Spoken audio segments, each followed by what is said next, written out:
Let me be taking you back to India. I promise you a wonderful time. Oh, no! It's my husband! Quick!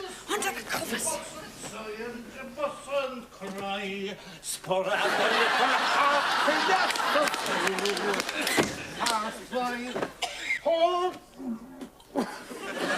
How disgusting! You're drunk again. Ah, shut your gob.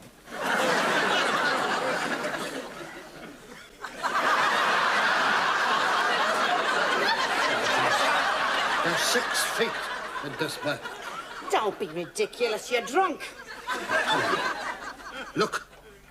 There's only 4 feet there. No, there's 6. Get out of bed. Count them again. Oh, that's a good idea.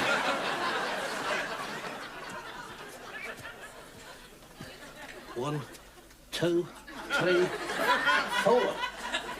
Oh, yeah, you're right. Where are you going? To wash my feet.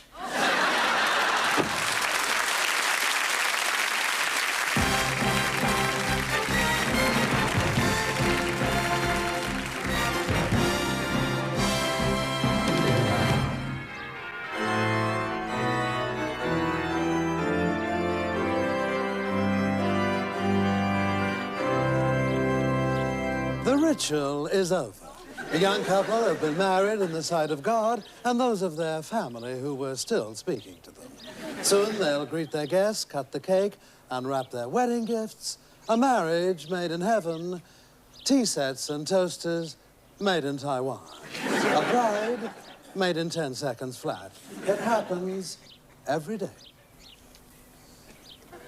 A superficial, outmoded institution? Well, that's one charge often leveled against me. But today I'm looking at the greatest initiation ceremony in the Western world, the wedding. And not only the great day itself, but the courtship, the connubial countdown. Even in today's liberated society, many young couples can't wait to rush headlong for the altar.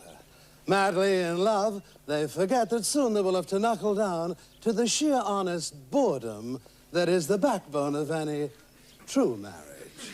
They marry in haste and repent in Newport Pagnell. Some people are shocked by today's alternative to marriage, shacking up. But some 400 years ago, here in this tiny Suffolk village, the custom of gumping wasn't so different. Gumping was a form of trial marriage. A lusty young peasant would fall head over heels in love, and he'd take his heart's desire into this very house for 10 days of passionate hanky-panky and unbridled gumping. If after 10 days things didn't work out and the young man discovered he preferred girls, nobody thought the less of him. Why do people fall in love? And is our traditional British reserve a stumbling block? We may have stiff upper lips, but does everything else hang in abeyance? Can we learn from our continental cousins? Perhaps the French connection. Oh là là, mon amour, que je t'adore. Tu es magnifique, incroyable. Je te vois encore. Or further down the Mediterranean, there's the Italian jar. Come ti voglio bene. Sei fortissimo, sei formidabile. Guarda, ti voglio un bene che... But in England, it's a different story. But that ceiling needs whitewashing. Arranging a wedding can put a great emotional strain on the bride's mother. Maisie Eccles finds the prospect of her daughter's wedding next Saturday less than thrilling. When you're straightening Sandra's veil, Maisie, I expect there'll be a few tears shed. Well, I've promised myself not to get weepy, but it'll bring it all back to me. My Harry jilted me. He stood you up at the altar. He stood me up at the altar and threw bricks at me. So you suffered a severe blow to your nuptials. Oh, they were black and blue for months. I was heartbroken, Mr. Wicker. If they'd turned in a decent public transport system, I'd have chucked myself under a bus.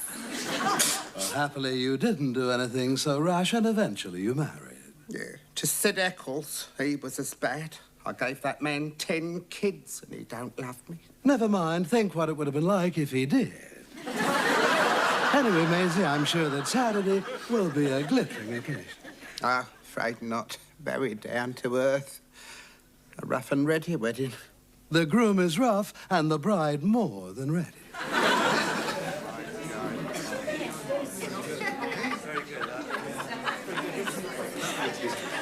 While the Eccles girl was going down the aisle, a rather more fashionable wedding took place here. Maisie's misgivings about marriage are echoed in Mayfair.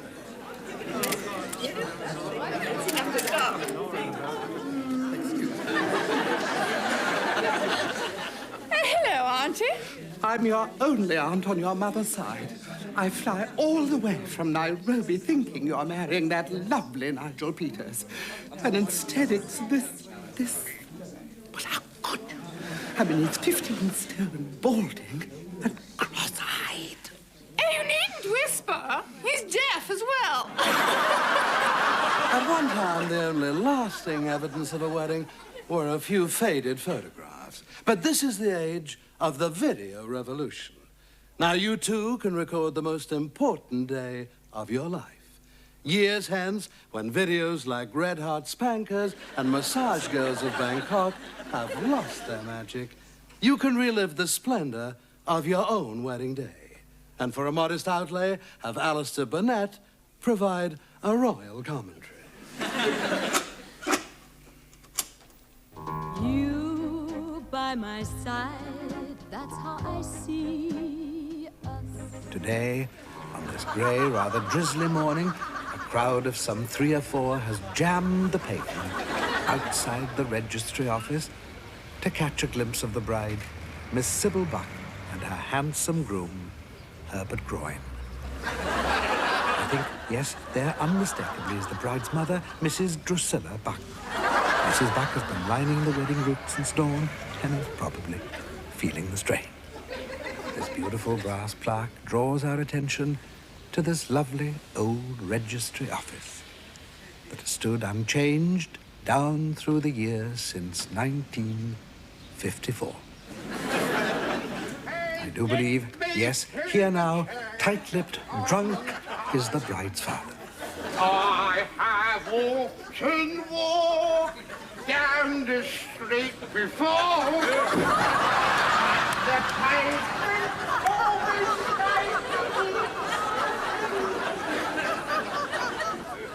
And here at last, the lovely pair. Words can hardly convey how radiant and happy they look. The young bride, obviously, full of life.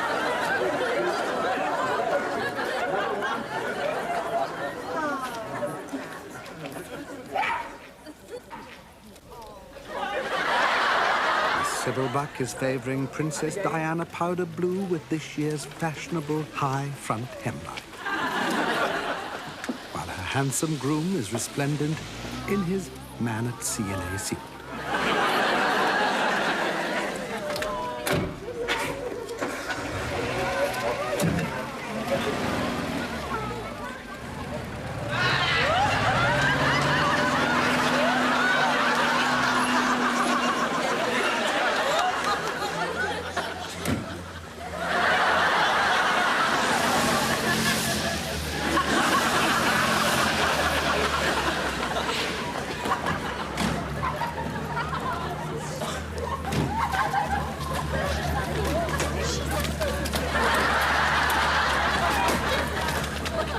Say that there are 2 great moments in a woman's life. The day she marries and the day she has her first child. Sybil's having the unique joy of both on the same day. Perfect end to a fairy tale wedding.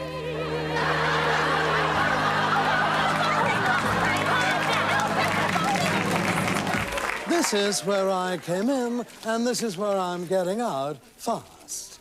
When you've been a bachelor as long as I have, there's something about marriage that throws you into a panic. They say whoever is lucky enough to catch the bride's bouquet will be the next one to get courted, wedded, and buried. As for me, I'm not superstitious. Good night.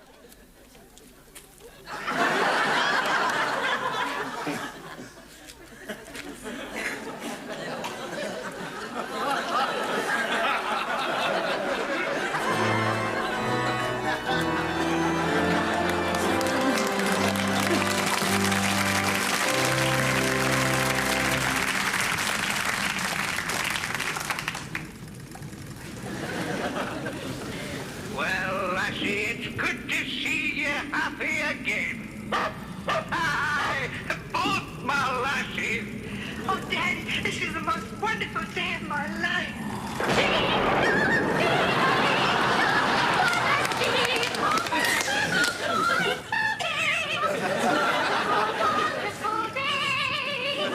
Well, if it ain't the old Prince of Darkness. Oh, please, Mr. Guttenberg, can't we drop my official title? I am Lucifer, but all my friends call me Lucy. You're no friend of mine, Satan. Making me sit here running my old movies for all eternity. That's one hell of a punishment. Well, that's what we do to people who make sugary movies. Oh, have a heart, Lucy. All this wholesome family entertainment is driving me nuts. Oh, next you'll be telling me you couldn't stand that adorable Shirley Temple. Adorable? I gave her ringlets, she gave me ringworm. Boy, I love to work with her as she is today and make her do it all over again. But she's a congresswoman of 5'8". I know. You are worse than I am. Come on. Do it. Rebecca! You can't, Mumsy. How'd you like to be a big star on Broadway? Oh, shucks, golly gee, gosh, gee willikers, a star? Oh, goodness gracious me, gee whiz. No, I guess not. I couldn't have put it better myself. Now close up your eyes real tight because we're gonna make a wish. Wish! I wish, I wish, I wish.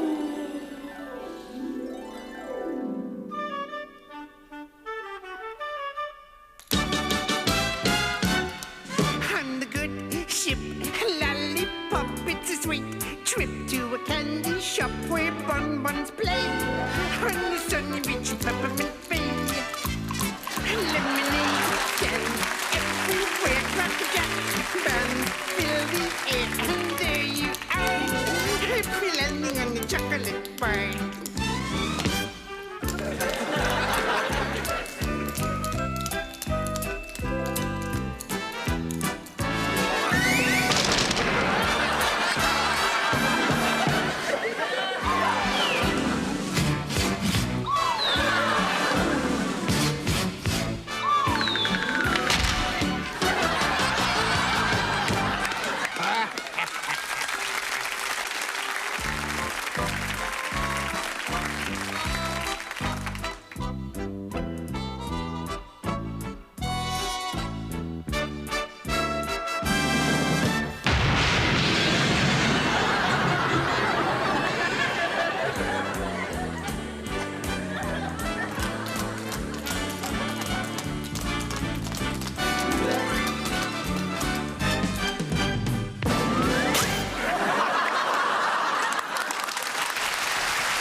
Are you waiting for the American plane, too?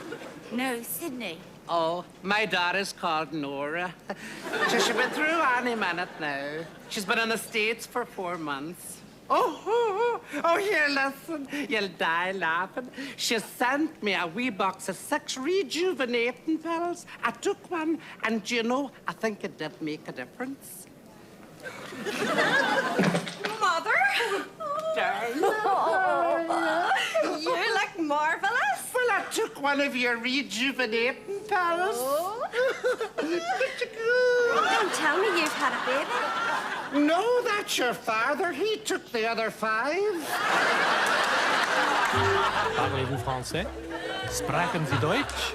Parliamo italiano? Habla usted español? Parliamo Glasgow.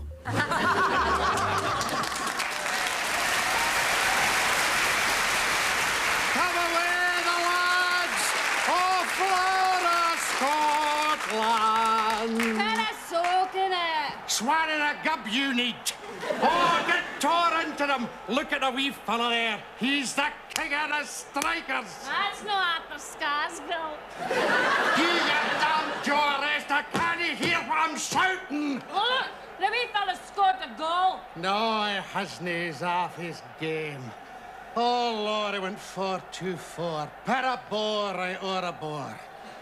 The big fella's got the ball now. He did, big fella. He's paying, he did. He's got his head jet. Look at that. He's rare in the air. He's no up there near. There he is doing a flare. I know he's doing there. That hooligan caught the pins for him. The referee didn't see that. I know he didn't. That fat pudding's too big to run. Dig a hole for him. Aye, rat, fat rat's as blind as a bloody bat. It is time now to examine some of the words and phrases used by the young lady and her fiancé as they enjoy themselves at the football. As soon as the game commences, the young gentleman calls encouragement to the team he favors. He gives voice to a word borrowed from the Aboriginal dwellers in New Zealand, kamawera. Kamawera, lads! Then, further to hearten the football players, he breaks into an old Highland battle song, O Flora, Scotland. The young lady disapproves of this display of emotion and prevails on him to desist from singing with the curt adjuration, Pera so kenne.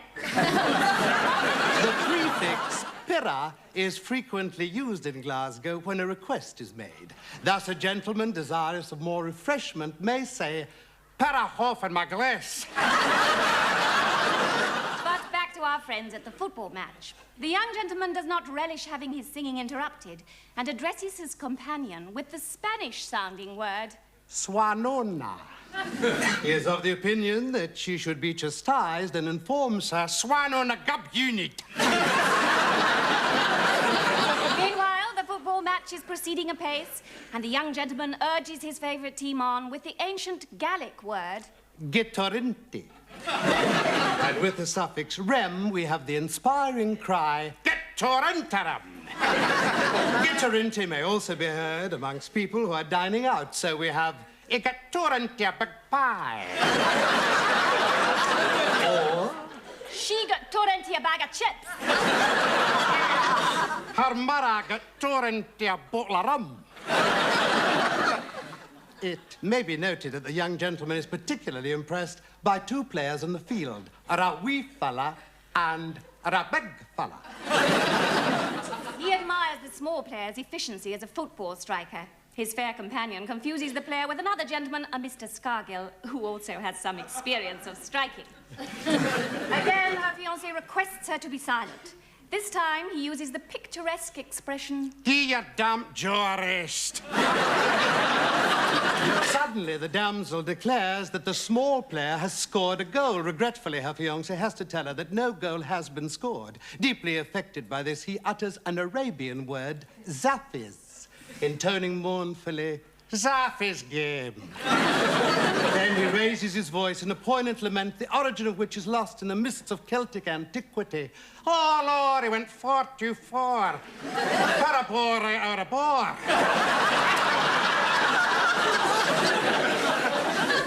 The young gentleman then notices that a big fella has propelled the football high in the air with his head, and he praises the player's adroitness.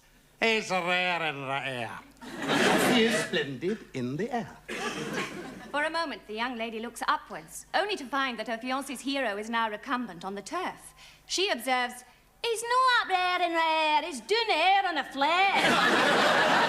Indeed, a big fella does lie prostrate on the field. An opponent has tripped him up. The maiden's fiancé protests, using the sinister Glaswegian allegation, ecodra, to which he adds the word Pinsfium, and so we have ecodra Pinsfium.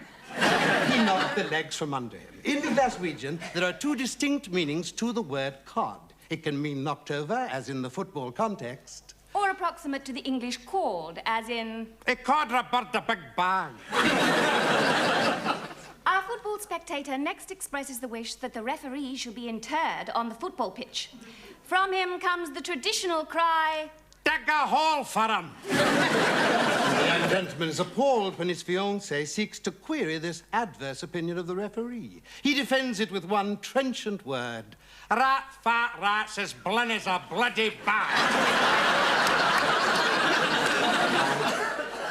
Next week, we will deal with Glaswegians in aggressive mood. Meanwhile, ta-ta-da-doo!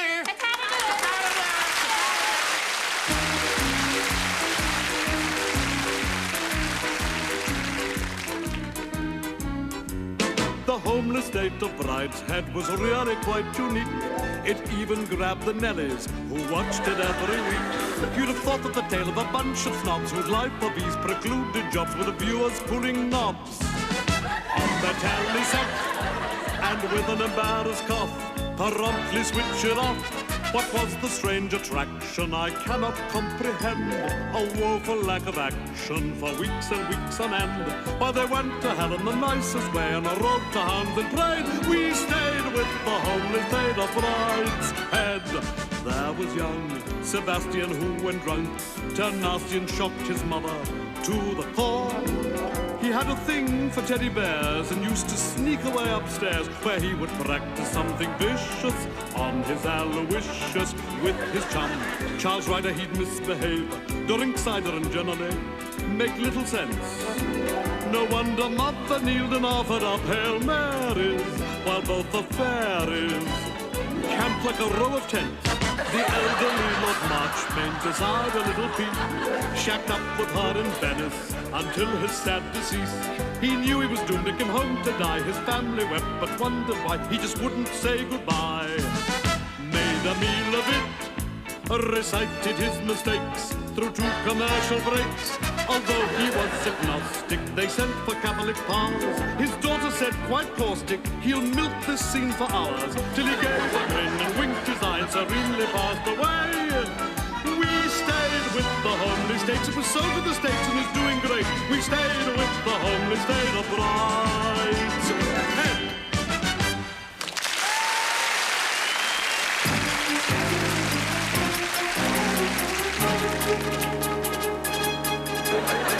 Hello. Tonight, we have dramatic and disturbing evidence of how television offends and corrupts by breaking its own stringent rules on advertising. Commercials for cigarettes vanished from our screen some years ago. However, we have obtained a videotape of the World Professional Snooker Championship that shows how the smoking habit is still being encouraged in the most subtle, almost subliminal way.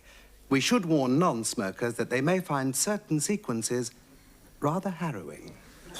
To join us at a sensational semi-final in the Embassy World Professional Snooker Championship. It looks like young Whirlwind Williams will do it tonight. Chain smoking with the tenacity of a true professional. It's hard to believe that only 2 years ago he was just a fag at Eton. The break of 64 means a break for Williams, and his face lights up, as does his cigarette. The suspense is fantastic here. The total silence broken only by the friendly, reassuring sound of a smoker's cough.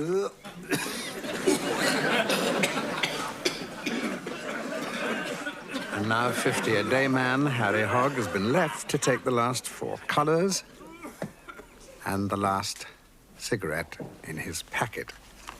But no, there is another pack safely in the pocket. Williams watches as Hogg takes a really beautiful puff, inhales deeply, and yes, a truly death-defying shot at his lungs. It's been a long drag to the semi-finals, but it certainly looks like Whirlwind's match tonight, unless Harry can draw on his vast experience and set this match alight.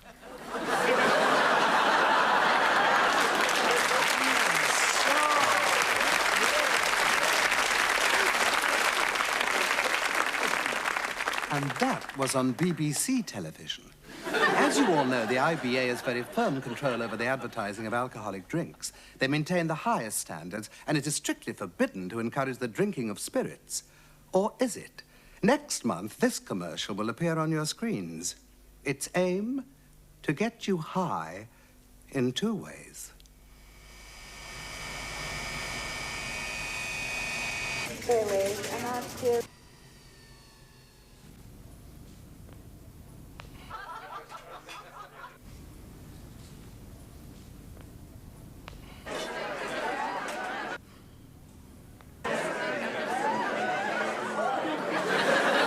They're late tonight, George. I reckon they're enjoying themselves so much they don't want to get off the plane.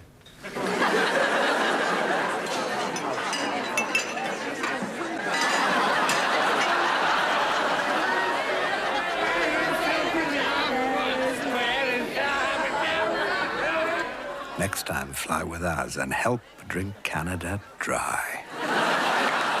Not all television advertising has the subtlety of that commercial. Some make a more direct appeal to the consumer. To find out if this poses a major threat to the way we live, we asked you.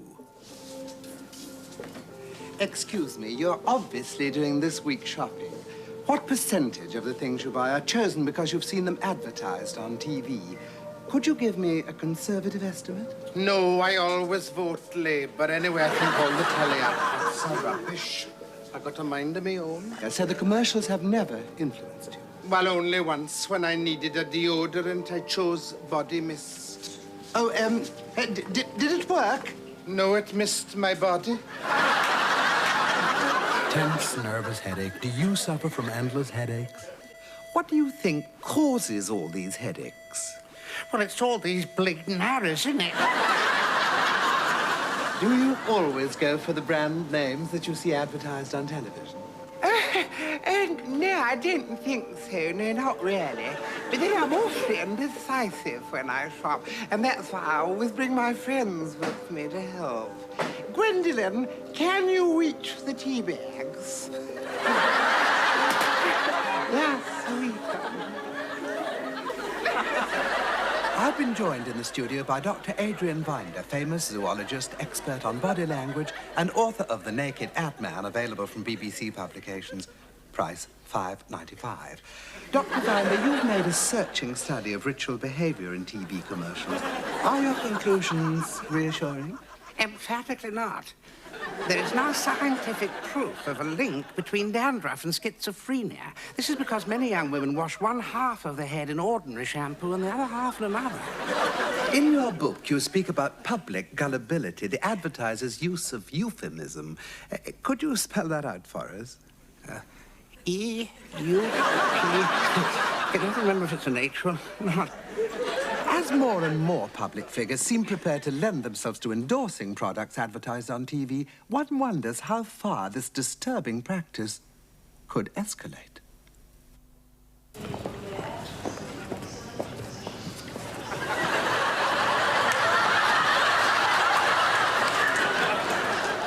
Could we have 2 first-class returns to Balmoral, please? That'll be £1,456, please, ma'am. We never carry cash. American Express? That'll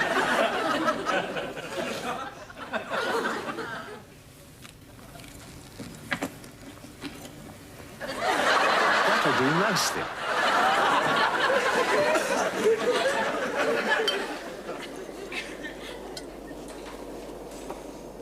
Ah, those aromatic herbs. Can you smell it, dear? Probably one of the corgis. Oh, look, we've been given an escort plane. It's Charles. Oh, do wave to him. Charles?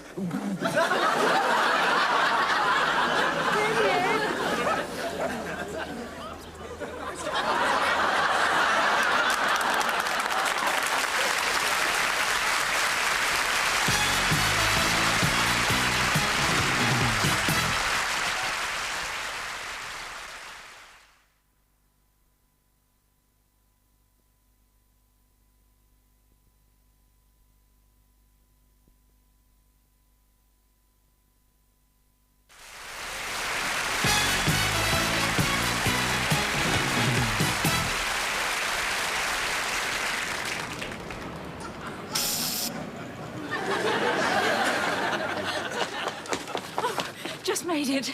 Oh. Just made what? Oh, I'm exhausted. Shopping these days. You have to park miles from the supermarket. And then there's such a rush for everything you want. And then you have to lug all the groceries all the way back.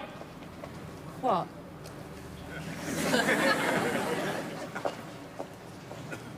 What is that? A paper mate. Oh, no, not that. That. A parking meter. Yes, we know it's a parking meter, but what does it say? Hello, I'm a parking meter. No, it says excess, which is why I'm giving you a little ticket. Oh, but you can't. It's only just gone over. Oh, I've only parked here for an hour. Be reasonable. Only doing my duty. Well, I appreciate that, but don't you think you might just... And you've left your lights on. Oh, well, yes. And one of the rear ones is not working. Yes. Which is totally illegal under the Road Traffic Act. You could be charged for that. Well, it's working now, isn't it? Oh, very clever. Why don't you kick your windscreen and bring your road tax up to date? Oh, this is ludicrous. Give me the damn thing. Here! You insufferable little man. In all my days, I've yet to meet a more insensitive, pig-headed, dictatorial little worm. Married me, though, didn't ya? Thank goodness that's over. I hate matinees. Will you get out of your costume now, Miss Sinclair? Oh, not for a bit, Nina. Give me a moment to breathe. Oh, thank you. It was quite a good audience today for a matinee. Oh, it was a lovely audience, Miss Sinclair. Oh, it must be marvellous to get that kind of reception in Edinburgh, your own hometown. I must say I was quite touched when they... Oh, come in. Hello, my sweet. Max, darling, what a lovely surprise. I didn't know you were here. I flew up this morning, my darling, to see you. And you were absolutely magnificent, as ever. Max, you weren't out front. Oh, my God, the most famous impresario in London in the audience, and nobody tells me. Oh, Max. Now, listen, I want to talk to you about something.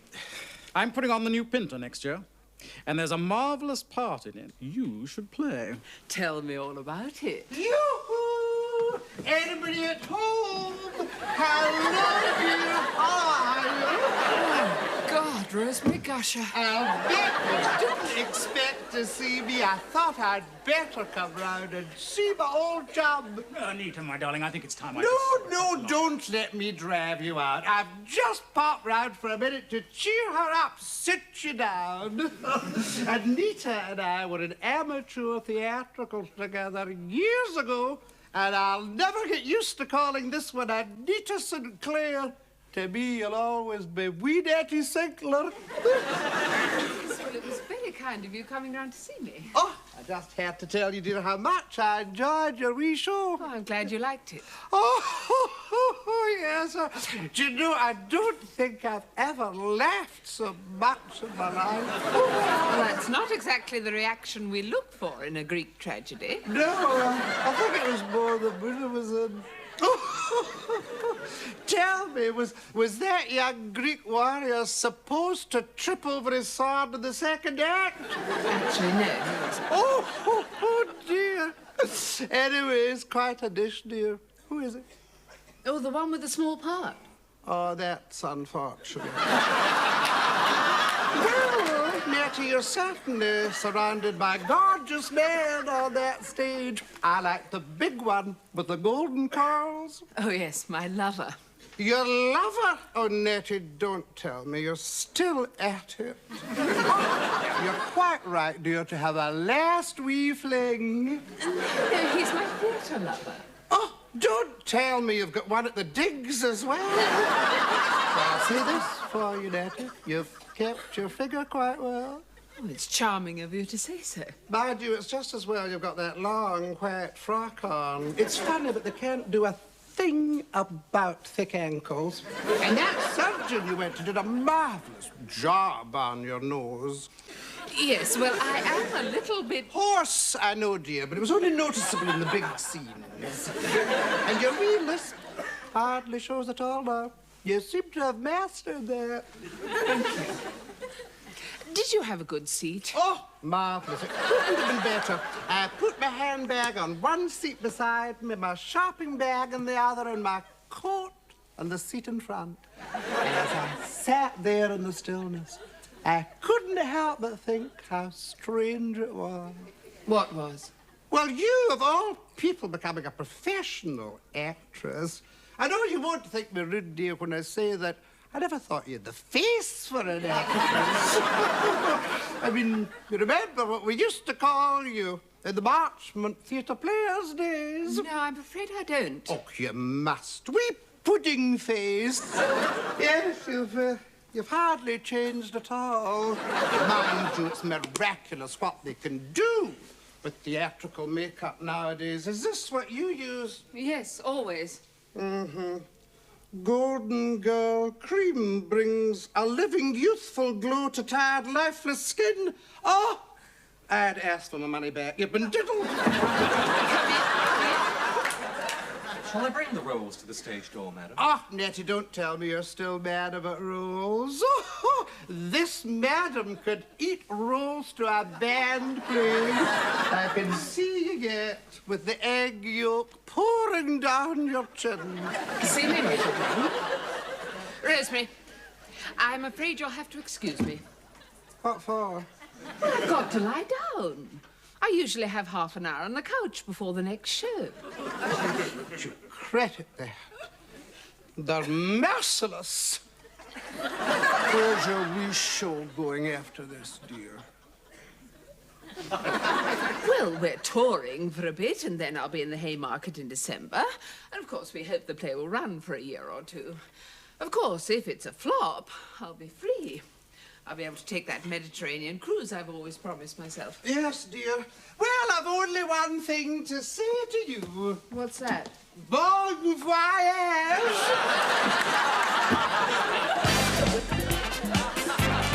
It's the new winter season on ITV, and a new 85-part drama series begins, based on the masterpiece by D.H. Lawrence, who danced his way to fame as Gertrude Lawrence of Arabia.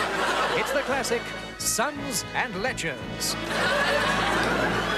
An epic story that explores tender romance and tension set against the beautiful rolling landscape of the Yorkshire moors.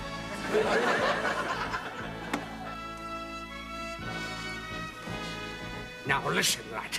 You're a miner. I'm a miner. My father were a miner and his father afore him. And your granny and your auntie and all her sisters all miners. And we worked damn hard. And a lot of you chasing after one lass after another. You were a lad yourself once, Dad. Aye. When I was young, we'd no time for sex. We were too busy having children. And from passion and sex to a session with Max. Yes, it's Max Bygrave, just the way you like to see him, in Swing Along a Max. And another chance to see Dr. Bronowski with his widely acclaimed series, The Descent of Man. This magnificently preserved inscription is from the 2nd dynasty of ancient Egypt. It was found on a squat column and was presumably written by a squatting columnist. Roughly translated, it reads, "Here I sit broken-hearted, paid a penny only, the rest is eroded by the desert wind." To find out what's up, Doc, don't miss The Descent of Man. And there's costume drama with Vicky, The Secret Loves of Queen Victoria. Edward Fox plays John Brown, the faithful Gilly. Exciting Molly Weir stars as Victoria, a woman with restless music in her soul, a woman torn between pomp and circumstance and John Brown's body. Make a date with the Gilly and the Filly here on ITV. And if Victoria had a long reign, the sun shining all the way for George Burns at the big top. Thank you, ladies and gentlemen, but please curb your enthusiasm, because tonight I'm taking a back seat.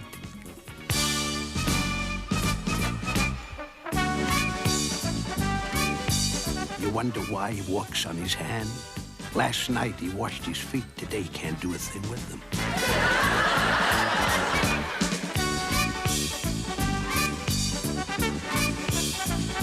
A neat trick, huh? You could have an orgy without inviting any friends over.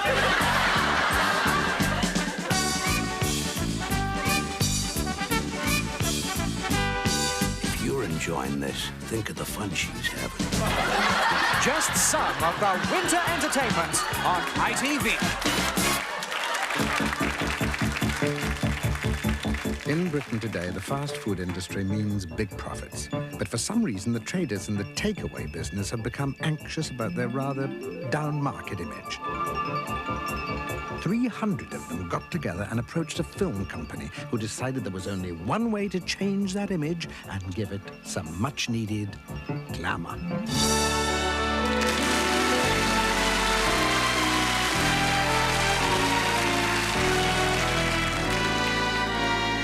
I never cared about dancing or romancing a chick. And when it came to food, I really was no good. Cordon bleu just made me blue and sorta sick.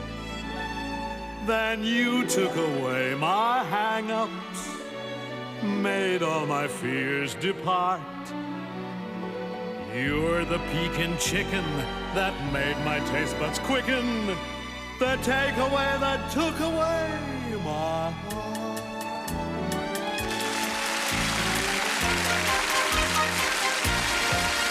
All my dishes are listed by numbers, you see. If you want crispy noodle, you say 23. As for my 69, well, it goes well with tea, so it tends to repeat in the morning. Sprinkle soy sauce all over your blonde balls and lice, and a duck with some pancake will also suffice. But we don't give a duck if you don't think it's nice, and it tends to distend in the morning.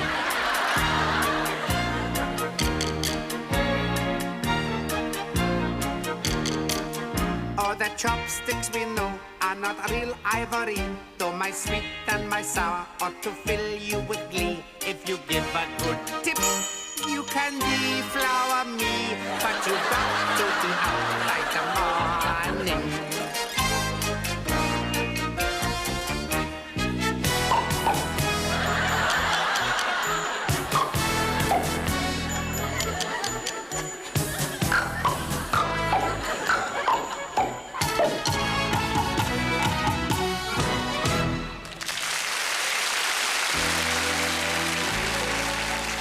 I always found a wimpy kind of skimpy, and every hot dog filled me with dismay. But you played fast and loose with my digestive juice, you transatlantic takeaway.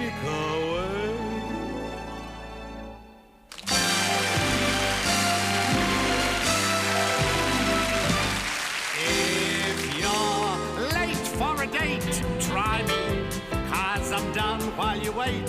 Try me.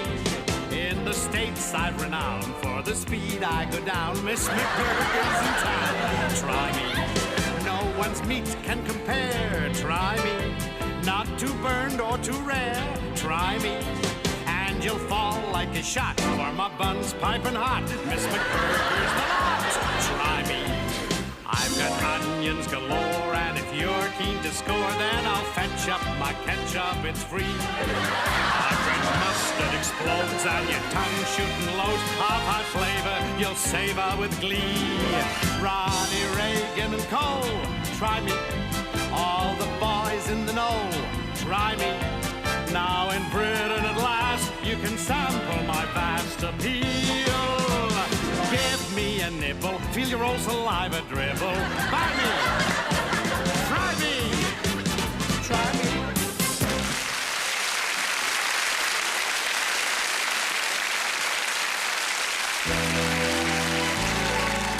I guess my eating habits are all changing.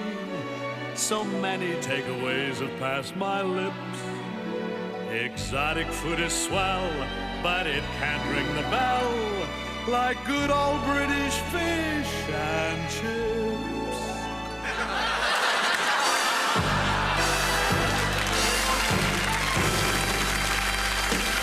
Frying every night, frying every night. Nothing fancy, nothing posh, just a cheap and cheerful nosh. Bang it in the batter, what a lovely sight. Nice and greasy, slips and easy, frying every night. Frying every night, frying every night. If one place you're after done, always say your place or mine. Wrap it up in paper, what a tasty bite. Serve a snippy down and chippy, frying every night.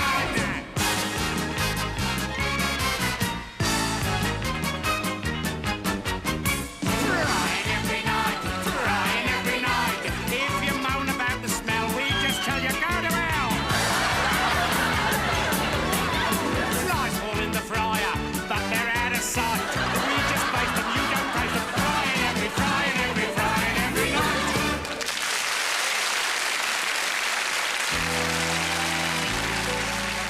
If all your life is spent on overeating, too late you'll find that nothing can avert that monumental day of your final takeaway.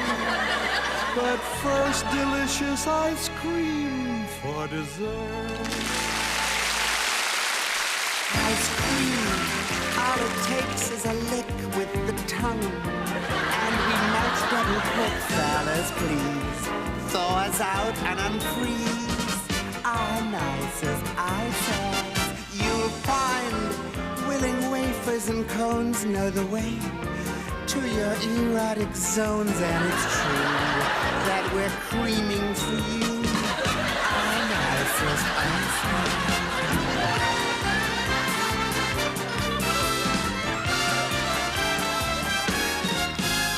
This cute tutti frutti will suit any boy, and my strawberry whipples and ripples of joy.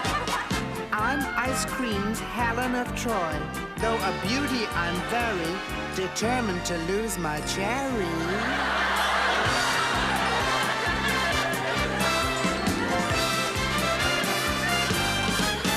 For a class, this casada's the prize. Take me home. In the family size, I just float down the deepest of throat. Whichever you buy, we urge you to try our nicest ices.